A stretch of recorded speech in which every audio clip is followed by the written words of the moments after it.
ఆంధ్రప్రదేశ్ మద్యం కుంభకోణానికి సంబంధించి ఆ యొక్క కేసులో A51గా ఉన్నటువంటి ప్రణయ్‌ని ఆంధ్రప్రదేశ్ సిట్ అధికారులు నేపాల్ సరిహద్దు ప్రాంతాల్లో అరెస్ట్ చేయడం జరిగింది. మరో పక్క చూసుకుంటేనేమో ఇదే లిక్కర్ స్కామ్‌లో ఏదైతే ఒక అక్రమ మద్యం రవాణా కాంట్రాక్ట్‌కి సంబంధించి నిందితులుగా ఉన్నటువంటి కారుమూరి నాగేశ్వరరావు, ఆయన కొడుకు కారుమూరి సునీల్ మీద కేసు నమోదైనటువంటి నేపథ్యంలో సిట్ అధికారులకే ఆయన లంచం ఆఫర్ చేయడం జరిగింది. మొత్తానికి ఇదే అంశానికి సంబంధించి మరిన్ని విషయాలు తెలుసుకోవడానికి మనతో ఉన్నారు సీనియర్ జర్నలిస్ట్ దుర్గా కుమార్ గారు. సార్ నమస్కారం అండి. నమస్తే వెంకట్, మన వీక్షకులకు కూడా. సార్ మొత్తానికి ఆంధ్రప్రదేశ్ లిక్కర్ స్కామ్‌లో ఇంకా ఇది అయిపోతుంది అనుకున్న ప్రతిసారి ఇంకా కంటిన్యూ అవుతుందని చెప్పేసి సిట్ అధికారులు మనకు అనేక సంకేతాలు ఇస్తున్నారు. ఆ అరెస్టులు తీసుకుంటేనేమో ఆ యొక్క ప్రణయ్ అనేటువంటి వ్యక్తిని A51, 52 ఉన్నటువంటి వ్యక్తిని నేపాల్ సరిహద్దు ప్రాంతాలు వెళ్ళి మరీ ఆంధ్రప్రదేశ్ పోలీసులు అరెస్ట్ చేశారు. ఇక్కడ స్థానికంగా చూసుకుంటేనేమో మాజీ మంత్రిగా పనిచేసిన కారుమూరి నాగేశ్వరరావు, ఆయన కొడుకు ఈ మద్యం కుంభకోణానికి సంబంధించి ఆ యొక్క రవాణా కాంట్రాక్ట్ తీసుకుని దాంట్లో నిందితులు ఉన్న నేపథ్యంలో నిందితులుగా వాళ్ళ పేర్లు చేర్చకూడదు, ఆ యొక్క కేసు నుంచి వాళ్ళ పేరు తొలగించడానికి లంచం ఆఫర్ చేశారంట సిట్ అధికారులు. ఏమంటారు అంశాల గురించి? ఇది మీరు అన్నట్టు వెంకట్, ఆంధ్రప్రదేశ్లో జరిగిన ఈ లిక్కర్ కుంభకోణం ఒక జాతీయ స్థాయి కుంభకోణం అని మోడీ గారు ఎన్నికల కోసం వచ్చినప్పుడు చెప్పిన మాట నాకు ఇప్పుడు గుర్తొస్తా ఉంది. నిజంగా కూడా ఇది ఒక సముద్రం లాగా అనంతంగా ఉంది. ఇది 3,500 కోట్ల కుంభకోణం అని చెప్తున్నారు, కానీ 3,500 కోట్లు అయితే కాదు. ఇది చాలా దాదాపు 1,00,000 కోట్లకు దగ్గరలోనే ఉండే కుంభకోణమే. 3,500 కోట్లు అనేది విదేశాలకి తరలి వెళ్ళిన అమౌంట్లు మాత్రమే. లోకల్ గా దేశవ్యాప్తంగా వాళ్ళు పెట్టిన పెట్టుబడులు అనేక రంగాల్లోనూ, బంగారం మీద, అనేక రకాలైనటువంటి రియల్ ఎస్టేట్లోను, సినిమాల్లోను, షికార్లు, ఎక్కడ అవకాశాలు ఉంటే అక్కడ పెట్టారు. ఆ అమౌంట్లు కూడా ఇవాళ ఆ రోజు కొన్న బంగారం ధరలకి ఇవాళ బంగారం ధరలకి ఎంత పెరిగిపోయినాయో, వాళ్ళు సంపాదించిన అక్రమ మార్జిన్ కూడా ఇంకా తిరిగి 10-20 రెట్లు పెరిగిపోయిన స్థితికి వచ్చింది అది. కాబట్టి అప్పుడు పరిమాణంలో చూస్తే ఇవాళ పరిమాణంలో అది ఇక ఎక్కడికి అంతులేని కథలాగా జరుగుతుంది. ఇప్పుడు మీరు చెప్పారు నేపాల్ దగ్గర అతను ప్రణయ్, అతను 51-52 ముద్దాయి ఆ నేపాల్ దగ్గర ఉన్నాడంటేనే మీరు అర్థం చేసుకోండి వీళ్ళు ఎంత కుంభకోణం చేసి దీన్ని నేపాల్ రారు, మన అరెస్ట్ చేయరు, ఇది ఎంతో మంది ఉన్నారు ఇందులోను, అందులో మనమే ఒక అణువు అనే ఉద్దేశం మీద ఉన్నారు వాళ్ళు. అంటే ఒక చైన్ అన్నమాట ఇది. ఎక్కడ కూడా ఒక తెంపు లేకుండా వెళ్తా ఉంది. ఇప్పుడు కారుమూరి నాగేశ్వరరావు వాళ్ళ అబ్బాయి అనిల్, ఇది మొన్న మీకు గమనించారో లేదో, సిట్ వాళ్ళే చెప్పారు ఏంటంటే ఏపీ బెవరేజెస్ కార్పొరేషన్ నుంచి రీటైలర్స్కి ఈ మద్యం సరఫరా రవాణా చేసే వ్యవస్థలోనే 200-400 కోట్ల రూపాయల కుంభకోణం. మళ్ళీ ఇది అంటే రామాయణంలో పిడకల వేటలాగా మొత్తం కుంభకోణంలో మళ్ళీ ఇది ఒక అంతర్భాగం. ఇది వేరే వాళ్ళకి ఇచ్చారు. అట్లాగే రీటైలర్స్ దగ్గర ప్రైవేట్గా అవుట్ సోర్సింగ్ చేసుకునే ఎంప్లాయీస్ అదొక కుంభకోణం. ఎక్కడికక్కడే కుంభకోణం ఇది. ఈ 200-400 కోట్లని సిట్టు ఈ మధ్య చేసిన దాడుల్లో కొన్ని ఆధారాలు దొరికి అది బయటపెట్టింది. ఆ బయటపెట్టిన సందర్భంలో ఇప్పుడు కారుమూరి నాగేశ్వరరావు వీళ్ళకి ఏంటంటే, మనం ఈ కేసుల్లో ఇరుక్కోకుండా ఉండాలంటే ఏదో ఒకటి సిట్ అధికారులకి ఇంతో అంతో ముట్టిస్తే కనుక, అంటే వాళ్ళకి తెలుసు కదా ఈ మొత్తం వ్యవహారంలో సంపాదించిన డబ్బుకి సిట్ అధికారులు బఠానీలు ఇచ్చినా కూడా మన పక్కకు తప్పిస్తారనే ఆశ, ప్రయత్నం తప్పులేదు కదా చేయటంలో. అంటే వాళ్ళు ఏమనుకుంటున్నారంటే, గత ప్రభుత్వంలో అయితే అసలు మన పట్టించుకోలేదు, ఈ ప్రభుత్వం సిట్ వేసినా కూడా వాళ్ళని మనం ఏదో ఒక రకంగా ప్రలోభ పెట్టి కేసు నుంచి బయటపడాలనే తాపత్రయం కనపడుతుంది. కారుమూరి నాగేశ్వరరావు అంత ముందు కొన్ని మాటలు మాట్లాడాడు, మీకు గుర్తుందో లేదో.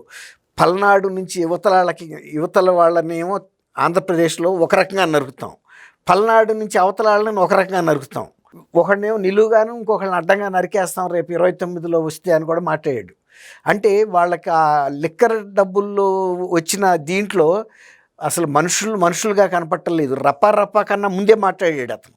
రపా తర్వాత వచ్చిన డెవలప్మెంట్ 29 తర్వాత మేము వచ్చామంటే అమ్మవారి జాతరలో మేకపోతుల్ని నరికినట్టు రపా ఆయన అంతకుముందు కూడా అన్నాడు. అంటే వీళ్ళ పార్టీలో అంతర్గతంగా కూడా జరుగుతున్నది ఏంటంటే, మనం రేపు 29లోకి వచ్చిన తర్వాత మొన్న 24లో మనకి ఆంధ్రప్రదేశ్ ప్రజలు ఎలాంటి శిక్ష వేశారు, అంతకంటే పెద్ద శిక్ష మనం కూడా అమలు చేయాలి అనేది ఏదో అంతర్గతంగా వాళ్ళందరి మధ్యలోనూ జరిగిన ఒక చర్చ కూడా అనిపిస్తుంది. ఎందుకంటే ప్రతి వాళ్ళ మాటలోనే అది పేరు నాని అంటాడు, రాత్రి కనుగిడితే తెల్లారేటప్పటికి మనిషి ఎగిరిపోవాలంటాడు.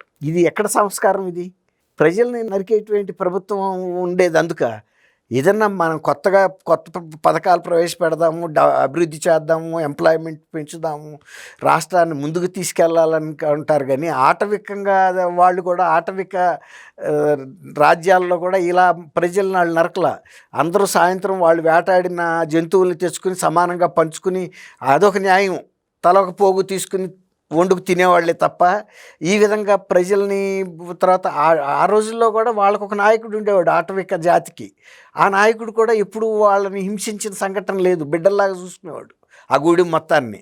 మనం కూడా అప్పుడప్పుడు కొన్ని సినిమాల్లో రాఘవేంద్రరావు సినిమాల్లో అట్లాంటి చోట సెట్టింగ్లు వేసి చూపిస్తారు. కుడి ఎడంగా ఆ రోజుల్లో అట్లాంటి జీవితం ఉండేది. ఇప్పుడు వీళ్ళు ఇట్లా మాట్లాడుతున్నారంటే దీని వెనకాల వాళ్ళకి ఎంత ప్లానింగ్ ఉంది. నేపాల్లో అతను వెళ్ళి ప్రణయ్ ఉన్నాడంటే అంటే అక్కడ రాక ఎవరు మన దృష్టిలో పడము అనేది. ఇప్పుడు అతను ఉన్నాడు రాజ్ రెడ్డి, వీళ్ళంతా అతను తర్వాత మొన్న అతను ఉన్నాడు చూడు అవినాష్ ముప్పూరి, ఆ అవినాష్కి ఇతని దగ్గర బంధువు అని కూడా చెబుతున్నారు. వీళ్ళంతా తోడల్లుళ్ళని. ఇప్పుడు అతను ఉన్నాడు కదా మన రాజ్ రెడ్డి అసలు నిజానికి ఎవరో కాదు, జగన్మోహన్ రెడ్డికి మేనత్ అల్లుడే. ఒక ప్రేమ వివాహం చేసుకుంటే అసలు నిజానికి ఆ రోజుల్లో ఆ కుటుంబం వీళ్ళని వ్యతిరేకించి ఇతను భయపెట్టింది, లేపేస్తాం అది ఇది అని. ఆ తర్వాత కొన్నాళ్ళకి యాక్సెప్టెన్స్ జరిగి అతను అమెరికాలో ఉన్న రోజుల్లో జగన్మోహన్ రెడ్డి గారు ఈ రాజకీయాల్లోకి రాకముందు ఎప్పుడైనా అమెరికా వెళ్తే కూడా రాజ్ రెడ్డి ఇంట్లో ఉండేవాడు.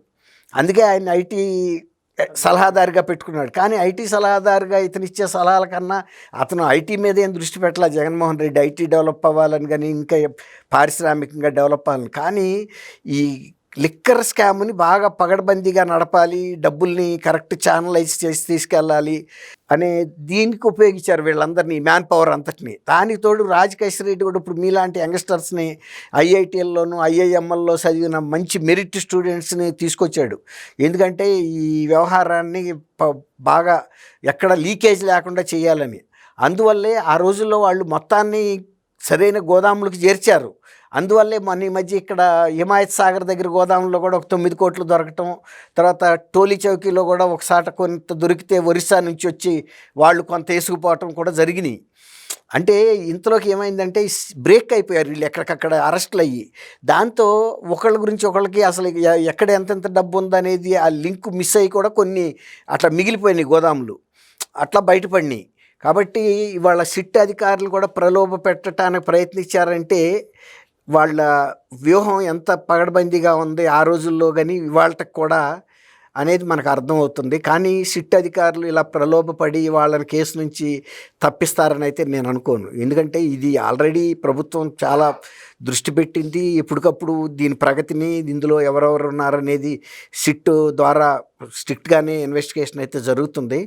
కానీ దీని విస్తృత పరిధి దృష్ట్యా ఇప్పుడు ఈడీ వాళ్ళు వచ్చిన తర్వాత ఇంకా కొంత సురుకుగా పనిచేయటం మొదలుపెట్టింది. ఎందుకంటే ఇతర దేశాలకు కూడా మనీ లాండరింగ్ ద్వారా డబ్బు పంపి అక్కడ స్టీల్ ప్లాంట్లు, ఫుడ్ ప్రాసెసింగ్ యూనిట్లు పెడతానికి కూడా ఆఫ్రికాలో ట్రై చేశారు.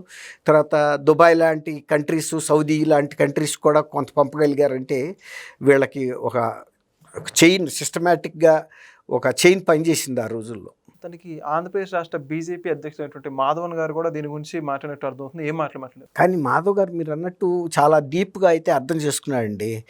అంటే ఆయన ఏంటంటే ప్రజావారధి అని వాళ్ళు ఒక కార్యక్రమం పెట్టుకున్నారు. ప్రజల యొక్క సమస్యల్ని చర్చించడం కోసం వాళ్ళు ప్రజల్లోకి వెళ్ళినప్పుడు ఆయన చెప్పింది ఏంటంటే ప్రతి జిల్లాలోనూ ఈ లిక్కర్ స్కామ్ ద్వారా జరిగినటువంటి నష్టం, ప్రజలు ప్రాణాలు కోల్పోవటం, నాసిరకం మద్యం మూలాన వాళ్ళు అనారోగ్యం పాలవటం, కుటుంబాలు ఆర్థికంగా చితికిపోవటం, తర్వాత వీళ్ళు ఈ మద్యం కుంభకోణంలో ప్రతి స్థాయిలోనూ చేసిన అవినీతి గురించి ఇప్పుడు మీరు అన్నట్టు కారుమూరి నాగేశ్వరరావు కనుక నన్ను వదిలించమన్నాడు చూసారా, ఆయన కూడా ప్రతి అంశాన్ని స్పృశించాడు. దీని మీద ఆయన వైట్ పేపర్ అడుగుతున్నాడు. అంతటి మీద 2019 నుంచి 24 వరకు జరిగిన మద్యం విధానంలో ఏ స్థాయిల్లో ఎలాంటి పనులు జరిగినాయి, దాని మూలాన ఎలాంటి కష్ట నష్టాలు వచ్చినాయి అనేది పారదర్శకంగా ఉండడం, శ్వేతపత్రాన్ని ముద్రించాలి. తర్వాత అంతిమ లబ్ధిదారు జగన్మోహన్ రెడ్డిని అరెస్ట్ చేయాలని 99% జగన్మోహన్ రెడ్డికి అందిందని కూడా ఆయన చెబుతున్నాడు. గతంలో మీరు గుర్తు చేసుకుంటే పురంధరేశ్వర్ గారు కూడా ఆనాడు పార్టీ అధ్యక్షురాలుగా ఉన్నప్పుడు రాష్ట్ర శాఖకి ఆమె కూడా దీని మీద చాలా తీవ్రమైన అంశాలని కేంద్ర ప్రభుత్వ దృష్టికి, అమిత్ షా గారి దృష్టికి, సుప్రీంకోర్టు దృష్టికి కూడా తీసుకెళ్లారు. దీని మీద సుమోటోగా కూడా కేసు బుక్ చేయాలని కూడా అడిగారు ఆమె. ఆ శాంపిల్స్ని పంపించినప్పుడు స్టాండర్డ్ ల్యాబ్స్కి అవి మానవ వినియోగానికి పనికిరావని కూడా చెప్పారు. అసలు అప్పుడు కూడా ఆమె చెప్పింది 99 4% వరకు నగదు చలామణితోనే అమ్మారు. కేవలం 0.6% డిజిటల్ రూపంలో అమ్మారని. అంటే కుంభకోణాన్ని చాలా పగడ్బందీగా నడిపారు. అన్ని స్థాయిల్లోనూ వీళ్ళు ప్రజలను దోసుకున్నారు. ప్రజల ఆరోగ్యాలతో ప్రాణాలతో చెలగాటం ఆడారని ఆనాడు ఆమె చెప్పింది. ఇప్పుడు ఇవాళ మాధవ్ గారు కూడా అదే డిమాండ్ చేశాడు. ఇప్పుడు ఆయన ఇక్కడ డిమాండ్ చేయటంతో పాటు నేనేమంటానంటే వాళ్ళ పార్టీలో అగ్రశ్రేణి నాయకులు లేకపోతే శాసనసభ్యులతో ఓ ప్రతినిధి బృందంగా వెళ్ళి మోడీ గారిని ప్రధానమంత్రి గారిని కలిసి కేంద్ర సంస్థల దృష్టికి తీసుకెళ్ళి దీని మీద ఇంకా సమగ్రంగాను త్వరితంగా ఎంక్వైరీ జరిపి అంతిమ లబ్ధిదారు ఎవరైతే ఆయన చెప్పినట్టు కనుక జగన్మోహన్ రెడ్డి గారు అయ్యుండొచ్చు, కానీ అరెస్ట్ చేసి ప్రజల ముందు వాళ్ళ నిజాయితీని రుజువు చేసుకోవాల్సిన సమయం అయితే వచ్చింది. ఎందుకంటే ఇంతమంది బాధితులు ఇంత ఆర్థికంగా రాష్ట్రాన్ని దోసుకున్న వ్యక్తుల్ని వదిలిపెట్టడం అనేది తప్పు. ఇప్పుడు వాళ్ళ దృష్టి ఆయనే చెప్పాడు, చాలా సూక్ష్మమైనటువంటి వివరాలు కూడా చెప్పాడు. ఎక్కడి నుంచి ఎక్కడ డిస్టిలరీ లెవెల్లో ఎట్లా జరిగింది, ఏపీ బెవరేజెస్లో ఎట్లా జరిగింది, రీటైలింగ్లో అవుట్ సోర్సింగ్ ఎంప్లాయీస్ ద్వారా ఎట్లా జరిగింది, రవాణాలో ఎలా జరిగింది, అన్నీ ప్రతి సూక్ష్మమైన అంశాన్ని స్పృశించాడు. కాబట్టి ఆయన దాన్ని ఢిల్లీ రాక తీసుకెళ్ళి కఠినమైన చర్యలు తీసుకుంటే కనుక ప్రజల్లో కూడా ఒక విశ్వసనీయత ఏర్పడుతుంది. Thank you. Thank you Venkat, మన వీక్షకులు.